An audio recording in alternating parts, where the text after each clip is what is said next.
કે સરસ 100 રૂપિયા થઈ ગયા, પણ એ બોલી નહીં શકે,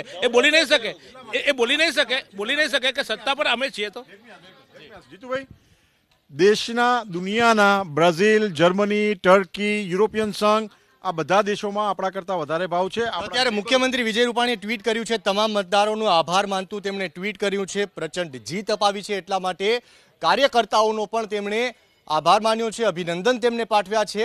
કારણ કે તેઓ રાજકોટથી આવે છે, રાજકોટમાં એક પણ બેઠક અત્યાર સુધીમાં કોંગ્રેસના ફાળે નથી ગઈ, એટલા માટે તેમણે વિશેષ આભાર માન્યો છે. મુખ્યમંત્રી વિજય રૂપાણી જેઓ કોરોના સંક્રમિત થયા, 14 દિવસના ક્વોરન્ટાઇન પીરિયડમાં રહ્યા, પ્રચાર ન કરી શક્યા, મતદાન કરવા માટે રાજકોટ ગયા અને આખરે જ્યારે રાજકોટની અંદર ભાજપની પ્રચંડ જબરદસ્ત જીત થઈ ત્યારે તેમણે કાર્યકર્તાઓનો આભાર માન્યો છે. જી, જો આ ટ્વીટ આવી રહ્યું છે, કઈ રીતે તેને જોઈ રહ્યા છો?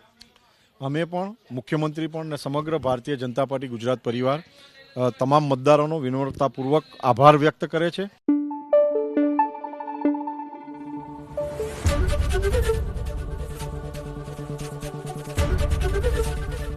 એબીપી અસ્મિતા, ગુજરાતની અસ્મિતા.